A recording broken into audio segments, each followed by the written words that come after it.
Hi friends, welcome to our channel. ఈరోజు chicken curry ఎలా చేయాలనేది తెలుసుకుందాం అండి. ముందుగా దీనికోసం స్టవ్ మీద గిన్నె పెట్టి ఆయిల్ వేసుకుని ఆనియన్స్, చిల్లీస్ కట్ చేసి వేసుకుందాం అండి. చాలామందికి చికెన్ ముక్కలు పీసెస్ విడిపోతూ ఉంటాయి. ఆ ప్రాబ్లం ఎందుకు వస్తుందంటే మనం ఎక్కువ మగ్గించేయడం వల్ల ఆ ప్రాబ్లం వస్తుందండి. మనం మీడియంలో కానీ హై ఫ్లేమ్లో కానీ చేసుకుంటే కనుక చికెన్ విడిపోవడం అనే ప్రాబ్లం అయితే ఉండదు. అల్లం వెల్లుల్లి పేస్ట్ అండి,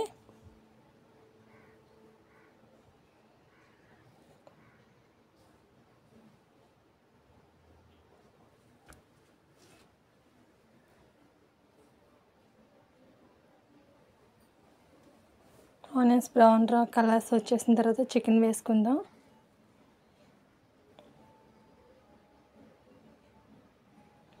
నేను మీడియం ఫ్లేమ్లో పెట్టుకుని ఇదంతా చేసుకుంటున్నాను.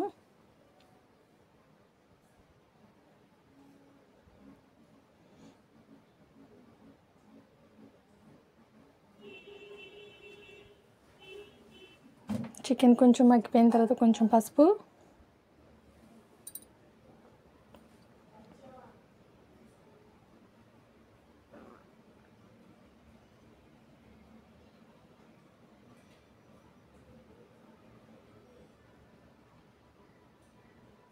కారం,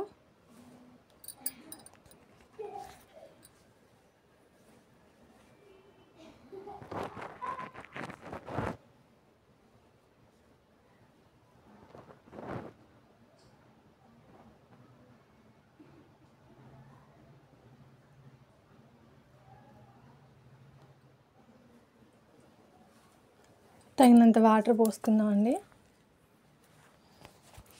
వీడియోలో కనిపించలేదు, నేను సాల్ట్ కూడా వేసేసుకున్నాను.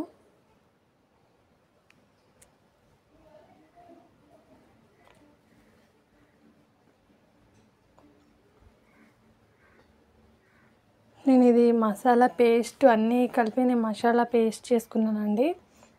లవంగాలు, యాలక్కాయలు, దాల్చిన చెక్క, జీలకర్ర, ధనియాలు, కొంచెం అల్లం, కొంచెం వెల్లుల్లిపాయ కలిపి మనం పేస్ట్ చేసుకున్నాను. అవి కొంచెం చికెన్ మసాలా. ఇలా చేయడం వల్ల కర్రీ మంచి టేస్ట్ ఉంటుందండి. మనం ఓన్లీ చికెన్ మసాలా ఒకటే వేసేసి మనం ఆపేస్తే కనుక కర్రీ అంత టేస్ట్ అనిపించదు.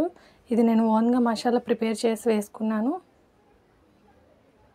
గసగసాలు కూడా లాస్ట్లో కొంచెం కొత్తిమీర వేసుకుంటే కర్రీ రెడీ అయిపోతుంది. నా వీడియో ఫస్ట్ టైం చూస్తున్నట్టయితే నా ఛానల్ సబ్స్క్రైబ్